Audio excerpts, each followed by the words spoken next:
A Dhammatalk by Ajahn Chah. Training this mind. 1. Training this mind. Actually there's nothing much to this mind. It's simply radiant in and of itself. It's naturally peaceful. Why the mind doesn't feel peaceful right now is because it gets lost in its own moods. There's nothing to mind itself. It simply abides in its natural state, that's all.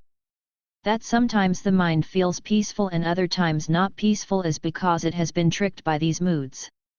The untrained mind lacks wisdom. It's foolish. Moods come and trick it into feeling pleasure 1 minute and suffering the next. Happiness then sadness.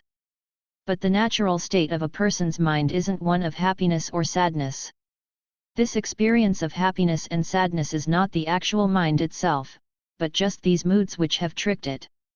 The mind gets lost, carried away by these moods with no idea what's happening. And as a result, we experience pleasure and pain accordingly, because the mind has not been trained yet. It still isn't very clever. And we go on thinking that it's our mind which is suffering or our mind which is happy, when actually it's just lost in its various moods. The point is that really this mind of ours is naturally peaceful. It's still in calm like a leaf that is not being blown about by the wind. But if the wind blows then it flutters. It does that because of the wind. And so with the mind it's because of these moods, getting caught up with thoughts. If the mind didn't get lost in these moods it wouldn't flutter about. If it understood the nature of thoughts it would just stay still. This is called the natural state of the mind.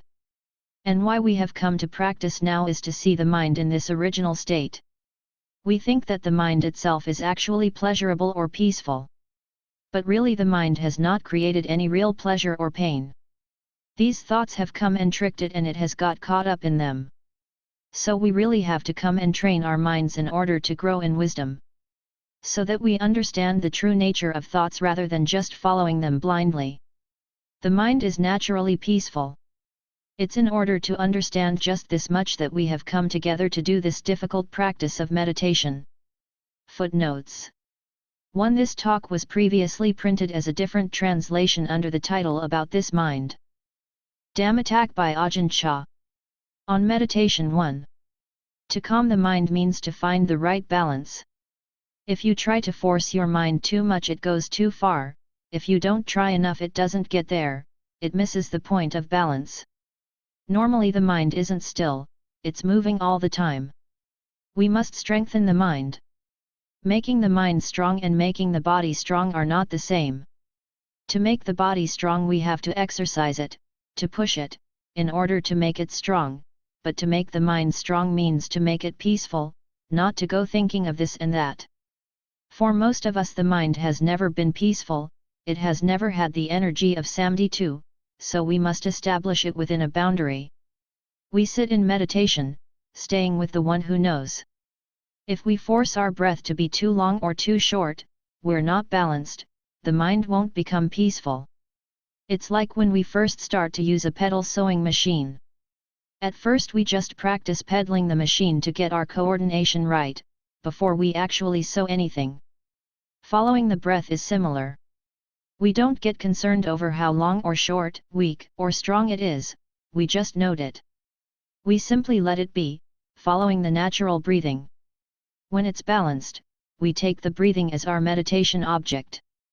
When we breathe in, the beginning of the breath is at the nose tip, the middle of the breath at the chest and the end of the breath at the abdomen. This is the path of the breath. When we breathe out, the beginning of the breath is at the abdomen, the middle at the chest and the end at the nose tip. Simply take note of this path of the breath at the nosetip, the chest, and the abdomen, then at the abdomen, the chest, and the tip of the nose. We take note of these 3 points in order to make the mind firm, to limit mental activities so that mindfulness and self-awareness can easily arise. When our attention settles on these 3 points, we can let them go and note the in and out breathing, concentrating solely at the nose tip or the upper lip, where the air passes on its in and out passage. We don't have to follow the breath, just to establish mindfulness in front of us at the nose tip, and note the breath at this one point, entering, leaving, entering, leaving.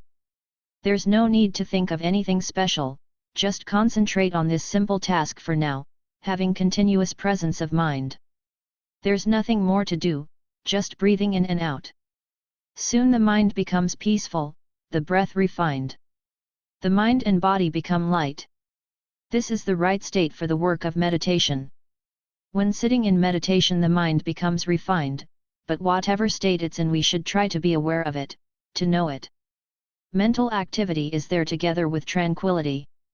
There is vitakka. Vitakka is the action of bringing the mind to the theme of contemplation. If there is not much mindfulness, there will be not much vitakka. Then vikra, the contemplation around that theme, follows.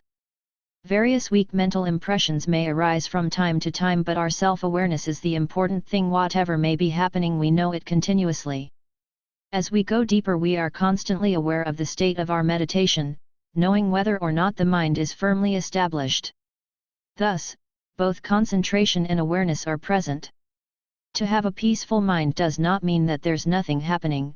Mental impressions do arise. For instance, when we talk about the first level of absorption, we say it has 5 factors. Along with vitakka and vikra, rapture, arises with the theme of contemplation, and then sukha, happiness. These 4 things all lie together in the mind established in tranquility. They are as one state. The 5th factor is akajit or one-pointedness. You may wonder how there can be one-pointedness when there are all these other factors as well. This is because they all become unified on that foundation of tranquility. Together they are called a state of samadhi. They are not everyday states of mind, they are factors of absorption. There are these 5 characteristics, but they do not disturb the basic tranquility. There is vitakka, but it does not disturb the mind. Vikra, rapture, and happiness arise but do not disturb the mind. The mind is therefore as one with these factors. The first level of absorption is like this. We don't have to call it first yuna, second yuna, third yuna 3 and so on, let's just call it a peaceful mind. As the mind becomes progressively calmer, it will dispense with vitakka and vikra, leaving only rapture and happiness. Why does the mind discard vitakka and vikra? This is because, as the mind becomes more refined, the activities of vitakka and vikra are too coarse to remain. At this stage, as the mind leaves off vitakka and vikra, feelings of great rapture can arise, tears may gush out. But as the samadhi deepens, rapture, too, is discarded, leaving only happiness and one-pointedness, until finally even happiness goes and the mind reaches its greatest refinement. There are only equanimity and one-pointedness, all else has been left behind. The mind stands unmoving. Once the mind is peaceful, this can happen. You don't have to think a lot about it, it just happens by itself when the causal factors are ripe. This is called the energy of a peaceful mind. In this state the mind is not drowsy, the 5 hindrances, sense desire, aversion, restlessness, dullness, and doubt, have all fled. But if mental energy is still not strong and mindfulness weak, there will occasionally arise intruding mental impressions. The mind is peaceful, but it's as if there's a cloudiness within the calm. It's not a normal sort of drowsiness though, some impressions will manifest, maybe we'll hear a sound or see a dog or something. It's not really clear, but it's not a dream either. This is because these 5 factors have become unbalanced and weak. The mind tends to play tricks within these levels of tranquility. Imagery will sometimes arise when the mind is in this state, through any of the senses, and the meditator may not be able to tell exactly what is happening. Am I sleeping? No. Is it a dream? No, it's not a dream. These impressions arise from a middling sort of tranquility, but if the mind is truly calm and clear, we don't doubt the various mental impressions or imagery which arise. Questions like, did I drift off then? Was I sleeping? Did I get lost? Don't arise, for they are characteristics of a mind which is still doubting. Am I asleep or awake? Here, the mind is fuzzy. This is the mind getting lost in its moods. It's like the moon going behind a cloud. You can still see the moon, but the clouds covering it render it hazy. It's not like the moon which has emerged from behind the clouds, clear, sharp and bright. When the mind is peaceful and established firmly in mindfulness and self-awareness, there will be no doubt concerning the various phenomena which we encounter. The mind will truly be beyond the hindrances. We will clearly know everything which arises in the mind as it is. We do not doubt because the mind is clear and bright. The mind which reaches Samadhi is like this. Some people find it hard to enter Samadhi because they don't have the right tendencies. There is Samadhi, but it's not strong or firm. However, one can attain peace through the use of wisdom, through contemplating and seeing the truth of things, solving problems that way. This is using wisdom rather than the power of Samadhi. To attain calm in practice, it's not necessary to be sitting in meditation, for instance. Just ask yourself, what is that? And solve your problem right there. A person with wisdom is like this. Perhaps he can't really attain high levels of Samadhi, although there must be some, just enough to cultivate wisdom. It's like the difference between farming rice and farming corn. One can depend on rice more than corn for one's livelihood. Our practice can be like this, we depend more on wisdom to solve problems. When we see the truth, peace arises. The two ways are not the same. Some people have insight and are strong in wisdom but do not have much Samadhi. When they sit in meditation they aren't very peaceful. They tend to think a lot, contemplating this and that, until eventually they contemplate happiness and suffering and see the truth of them. Some incline more towards this than Samadhi. Whether standing, walking, sitting or lying, enlightenment of the Dhamma can take place. Through seeing, through relinquishing, they attain peace. They attain peace through knowing the truth, through going beyond doubt, because they have seen it for themselves. Other people have only little wisdom but their Samadhi is very strong. They can enter very deep Samadhi quickly, but not having much wisdom, they cannot catch their defilements, they don't know them. They can't solve their problems. But regardless of whichever approach we use, we must do away with wrong thinking, leaving only right view. We must get rid of confusion, leaving only peace. Either way we end up at the same place. There are these two sides to practice, but these two things, calm and insight, go together. We can't do away with either of them. They must go together. That which looks over the various factors which arise in meditation is sati, mindfulness. This sati is a condition which, through practice, can help other factors to arise. Sati is life. Whenever we don't have sati, when we are heedless, it's as if we are dead. If we have no sati, then our speech and actions have no meaning. Sati is simply recollection. It's a cause for the arising of self-awareness and wisdom. Whatever virtues we have cultivated are imperfect if lacking in sati. Sati is that which watches over us while standing, walking, sitting and lying. Even when we are no longer in Samadhi, sati should be present throughout. Whatever we do we take care. A sense of shame4 will arise. We will feel ashamed about the things we do which aren't correct. As shame increases, our collectedness will increase as well. When collectedness increases, heedlessness will disappear. Even if we don't sit in meditation, these factors will be present in the mind. And this arises because of cultivating sati. Develop sati. This is the quality which looks over the work we are doing in the present. It has real value. We should know ourselves at all times. If we know ourselves like this, right will distinguish itself from wrong, the path will become clear, and cause for all shame will dissolve. Wisdom will arise. We can bring the practice all together as morality, concentration, and wisdom. To be collected, to be controlled, this is morality. The firm establishing of the mind within that control is concentration. Complete, overall knowledge within the activity in which we are engaged is wisdom. The practice in brief is just morality, concentration, and wisdom, or in other words, the path. There is no other way. Footnotes 1. An informal talk given in the northeastern dialect, taken from an unidentified tape. 2. Samadhi is the state of concentrated calm resulting from meditation practice.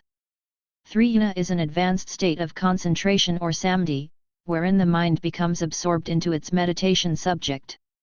It is divided into 4 levels, each level progressively more refined than the previous one.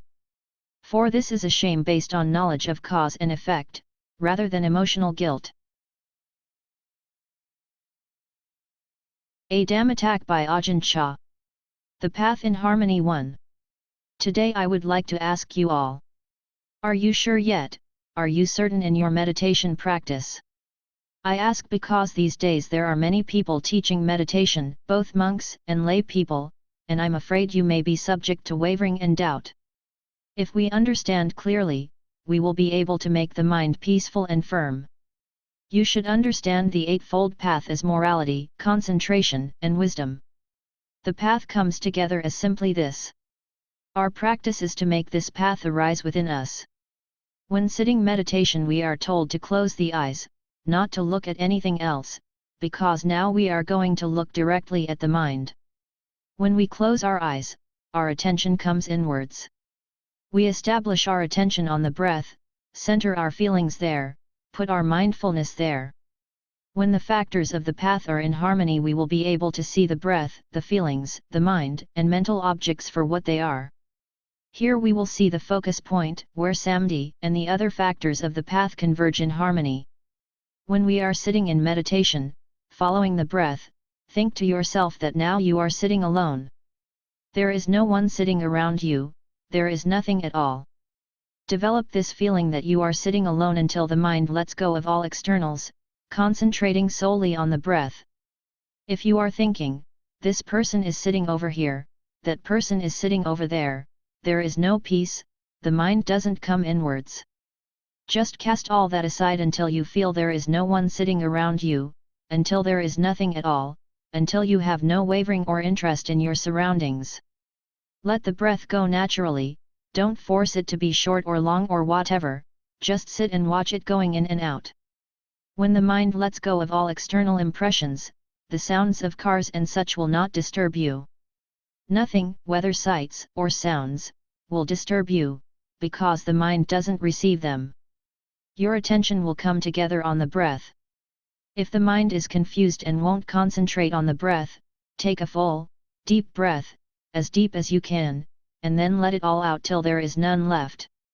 Do this 3 times and then re-establish your attention.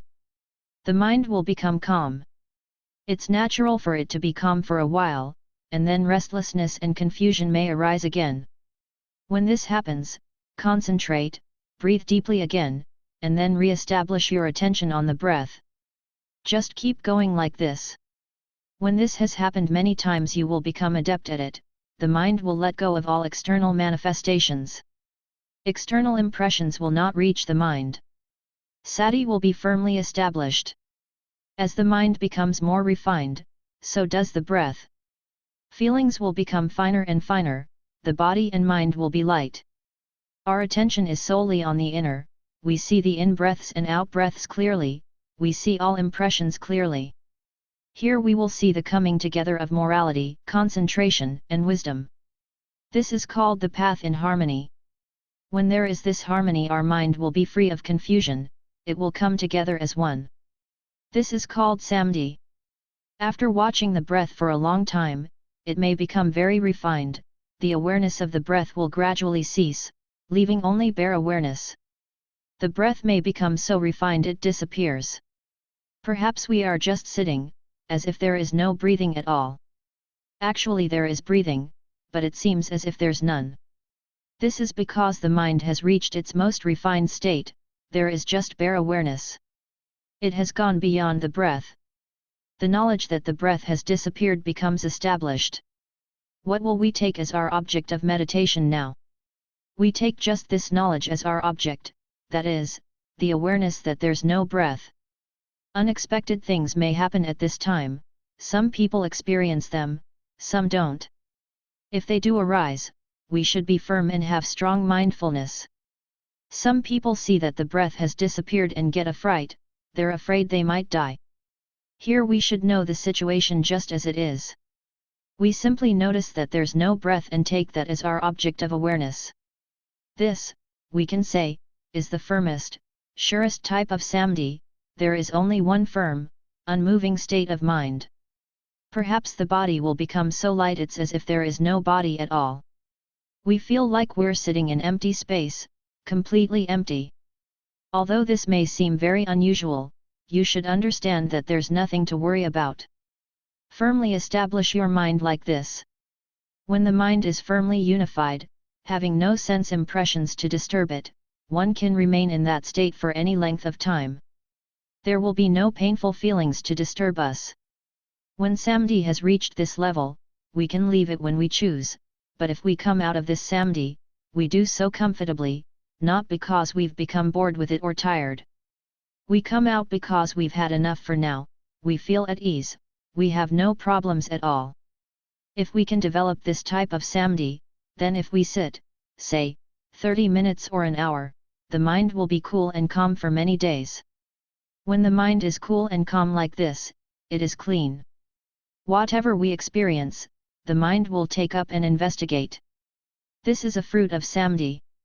Morality has one function, concentration has another function and wisdom another. These factors are like a cycle. We can see them all within the peaceful mind. When the mind is calm it has collectedness and restraint because of wisdom and the energy of concentration. As it becomes more collected it becomes more refined, which in turn gives morality the strength to increase in purity.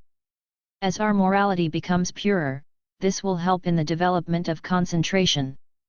When concentration is firmly established it helps in the arising of wisdom. Morality, concentration, and wisdom help each other, they are interrelated like this. In the end the path becomes one and functions at all times. We should look after the strength which arises from the path, because it is the strength which leads to insight and wisdom. On dangers of samadhi. Samadhi is capable of bringing much harm or much benefit to the meditator. You can't say it brings only one or the other. For one who has no wisdom it is harmful, but for one who has wisdom it can bring real benefit, it can lead to insight.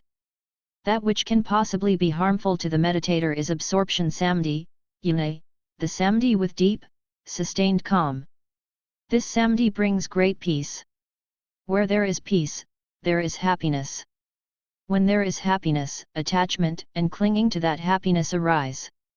The meditator doesn't want to contemplate anything else, he just wants to indulge in that pleasant feeling. When we have been practicing for a long time we may become adept at entering this samadhi very quickly. As soon as we start to note our meditation object, the mind enters calm, and we don't want to come out to investigate anything. We just get stuck on that happiness. This is a danger to one who is practicing meditation. We must use upakara samadhi. Here, we enter calm and then, when the mind is sufficiently calm, we come out and look at outer activity too. Looking at the outside with a calm mind gives rise to wisdom. This is hard to understand, because it's almost like ordinary thinking and imagining. When thinking is there, we may think the mind isn't peaceful, but actually that thinking is taking place within the calm. There is contemplation but it doesn't disturb the calm. We may bring thinking up in order to contemplate it. Here we take up the thinking to investigate it. It's not that we are aimlessly thinking or guessing away, it's something that arises from a peaceful mind. This is called awareness within calm and calm within awareness. If it's simply ordinary thinking and imagining, the mind won't be peaceful, it will be disturbed. But I am not talking about ordinary thinking, this is a feeling that arises from the peaceful mind. It's called contemplation. Wisdom is born right here. So, there can be right samadhi and wrong samadhi. Wrong samadhi is where the mind enters calm and there's no awareness at all. One could sit for 2 hours or even all day but the mind doesn't know where it's been or what's happened.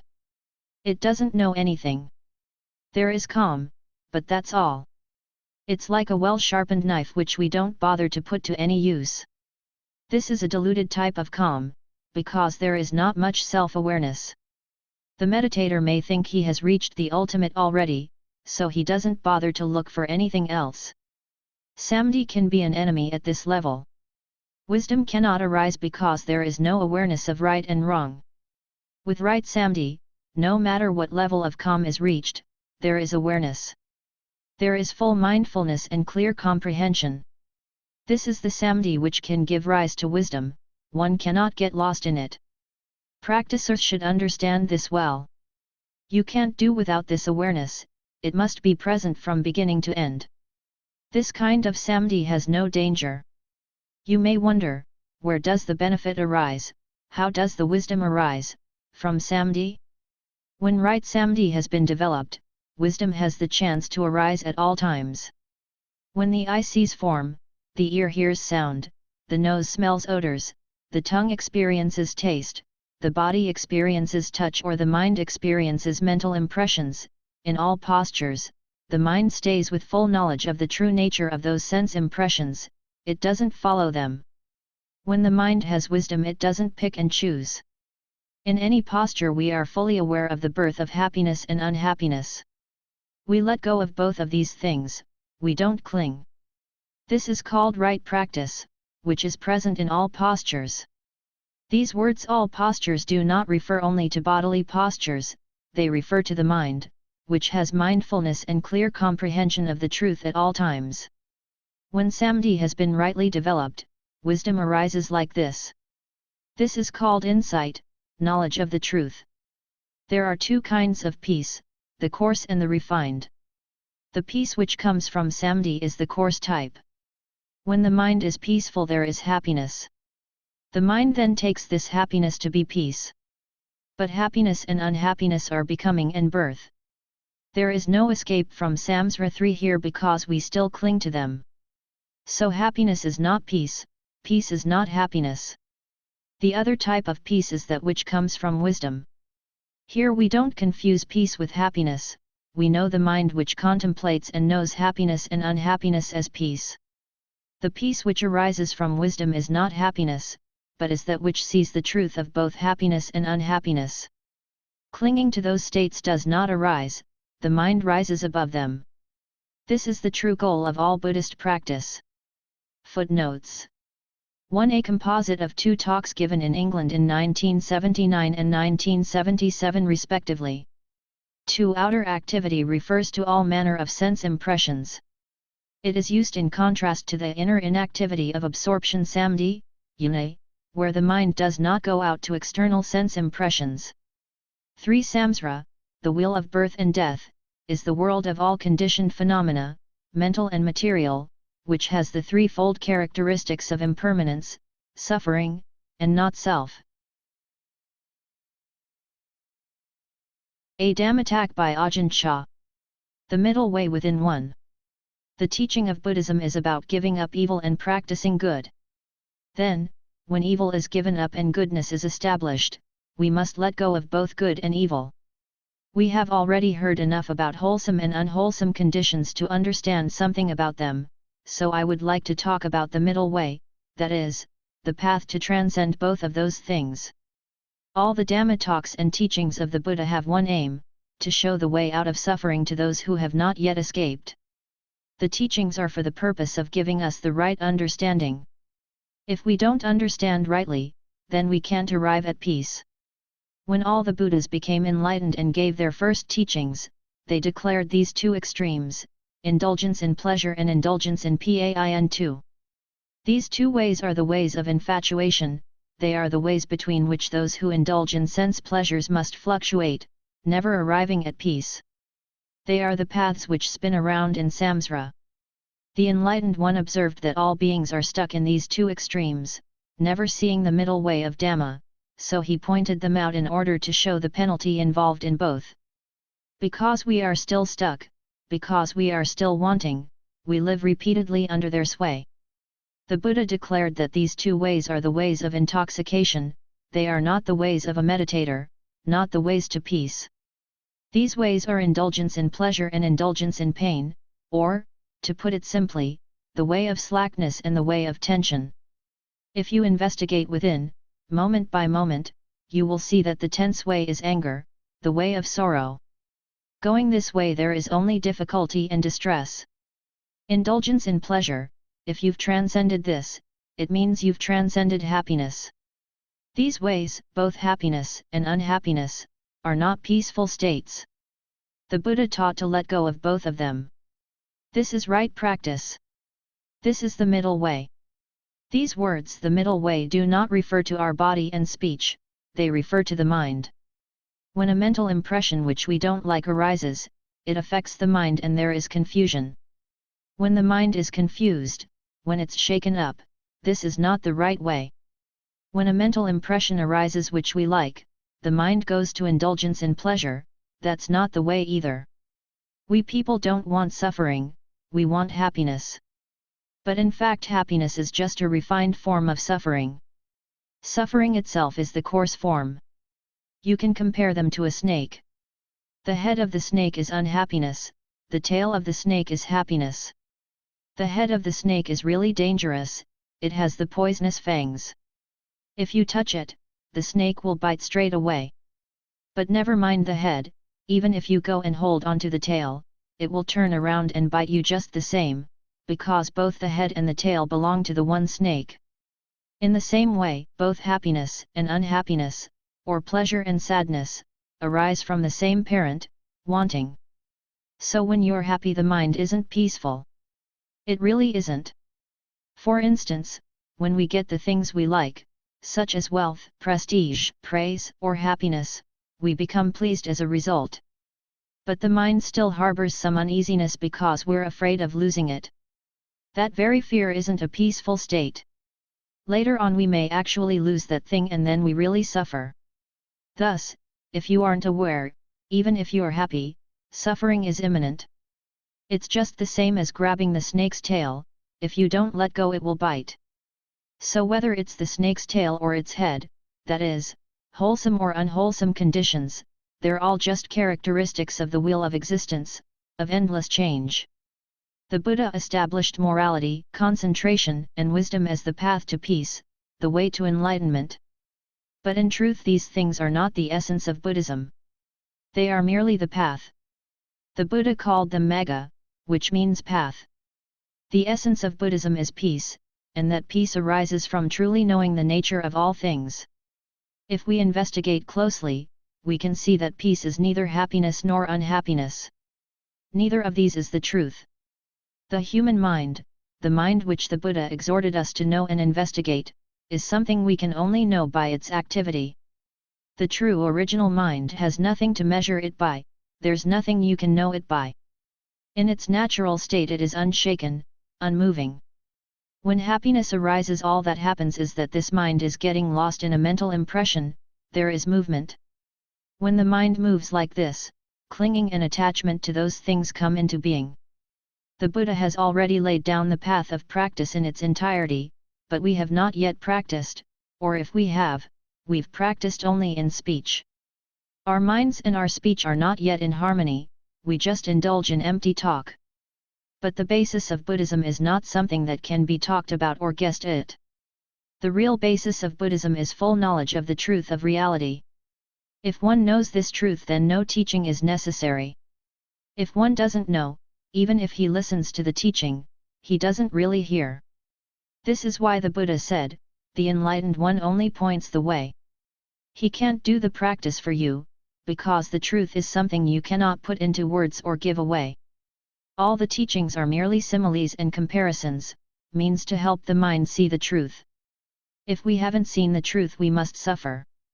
For example, we commonly say Sankras 3 when referring to the body.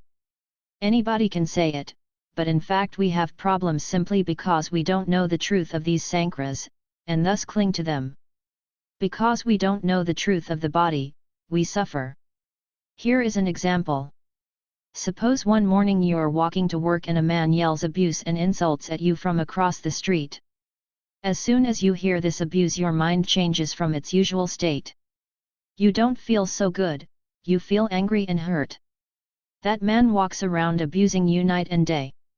Whenever you hear the abuse, you get angry, and even when you return home you're still angry because you feel vindictive, you want to get even. A few days later another man comes to your house and calls out, "Hey! That man who abused you the other day, he's mad, he's crazy. Has been for years. He abuses everybody like that. Nobody takes any notice of anything he says. As soon as you hear this, you are suddenly relieved. That anger and hurt that you've pent up within you all these days melts away completely. Why? Because you know the truth of the matter now. Before, you didn't know, you thought that man was normal, so you were angry at him. Understanding like that caused you to suffer. As soon as you find out the truth, everything changes. Oh, he's mad. That explains everything. When you understand this, you feel fine, because you know for yourself. Having known, then you can let go. If you don't know the truth, you cling right there. When you thought that man who abused you was normal, you could have killed him. But when you find out the truth, that he's mad, you feel much better. This is knowledge of the truth. Someone who sees the Dhamma has a similar experience. When attachment, aversion, and delusion disappear, they disappear in the same way. As long as we don't know these things, we think, what can I do? I have so much greed and aversion. This is not clear knowledge. It's just the same as when we thought the madman was sane. When we finally see that he was mad all along, we're relieved of worry. No one could show you this. Only when the mind sees for itself can it uproot and relinquish attachment. It's the same with this body, which we call sankharas. Although the Buddha has already explained that it's not substantial or a real being as such, we still don't agree, we stubbornly cling to it. If the body could talk, it would be telling us all day long, "You're not my owner, you know." Actually, it's telling us all the time, but it's Dhamma language, so we're unable to understand it. For instance, the sense organs of eye, ear, nose, tongue, and body are continually changing, but I've never seen them ask permission from us even once. Like when we have a headache or a stomachache, the body never asks permission first, it just goes right ahead, following its natural course. This shows that the body doesn't allow anyone to be its owner, it doesn't have an owner. The Buddha described it as an object void of substance. We don't understand the Dhamma, and so we don't understand these sankharas, we take them to be ourselves, as belonging to us or belonging to others. This gives rise to clinging. When clinging arises, becoming follows on. Once becoming arises, then there is birth. Once there is birth, then old age, sickness, death, the whole mass of suffering arises. This is the Paticca Samupta 4. We say ignorance gives rise to volitional activities, they give rise to consciousness, and so on. All these things are simply events in mind. When we come into contact with something we don't like, if we don't have mindfulness, ignorance is there. Suffering arises straight away. But the mind passes through these changes so rapidly that we can't keep up with them. It's the same as when you fall from a tree. Before you know it, thud! You've hit the ground. Actually, you've passed many branches and twigs on the way, but you couldn't count them, you couldn't remember them as you passed them. You just fall, and then thud. The Paticca Samupta is the same as this.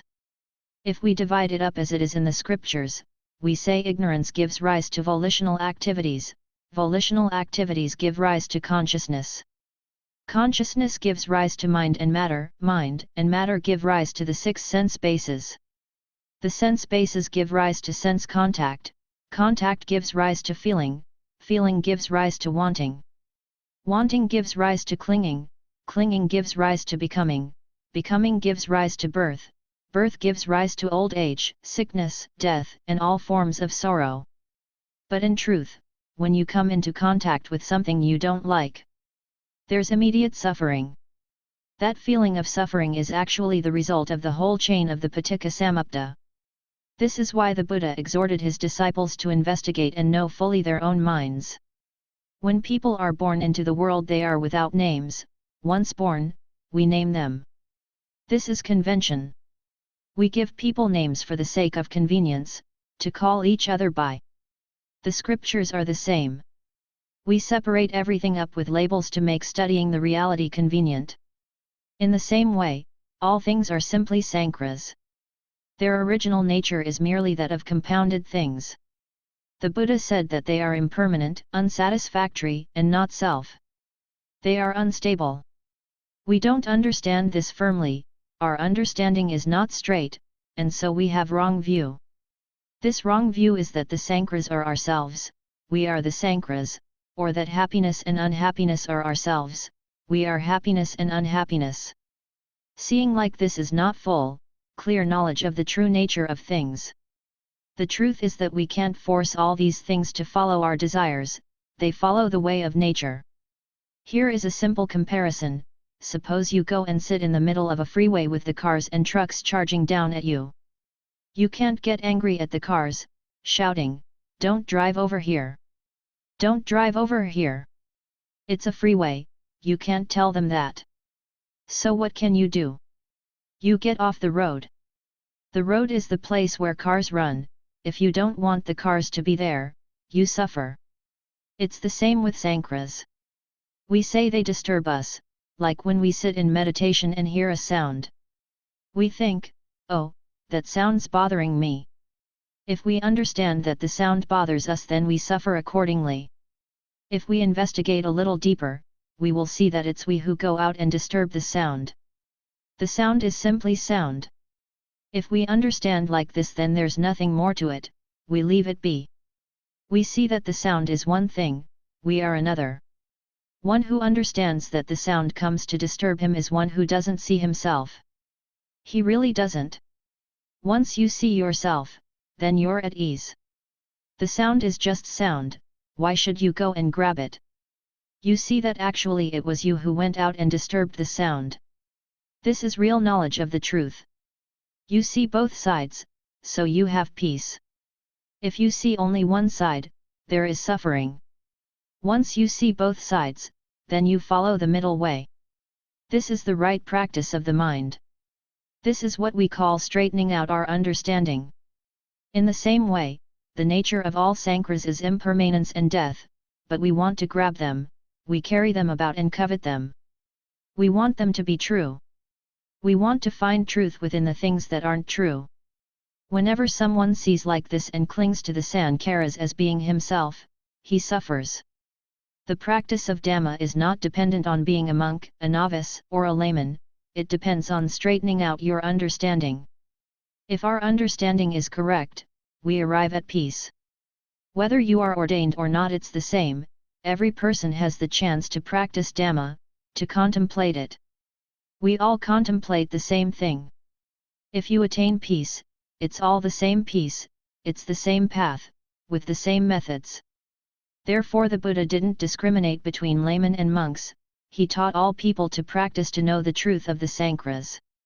When we know this truth, we let them go. If we know the truth, there will be no more becoming or birth. How is there no more birth? There is no way for birth to take place because we fully know the truth of Sankras. If we fully know the truth, then there is peace. Having or not having, it's all the same. Gain and loss are one. The Buddha taught us to know this. This is peace, peace from happiness, unhappiness, gladness, and sorrow. We must see that there is no reason to be born. Born in what way? Born into gladness, when we get something we like, we are glad over it. If there is no clinging to that gladness, there is no birth, if there is clinging, this is called birth. So if we get something, we aren't born into gladness. If we lose, then we aren't born into sorrow. This is the birthless and the deathless. Birth and death are both founded in clinging to and cherishing the Sankras. So the Buddha said, "There is no more becoming for me, finished is the holy life, this is my last birth." There. He knew the birthless and the deathless. This is what the Buddha constantly exhorted his disciples to know. This is the right practice. If you don't reach it, if you don't reach the middle way, then you won't transcend suffering. Footnotes. One given in the northeastern dialect to an assembly of monks and lay people in 1970. 2. See Introduction. 3. In the Thai language, the word Sangkhan, from the Pali word Sankara, all conditioned phenomena, is a commonly used term for the body. The Venerable Ajahn uses the word in both ways. For Paticca Samupta, the principle of conditioned arising, one of the central doctrines of the Buddhist teaching.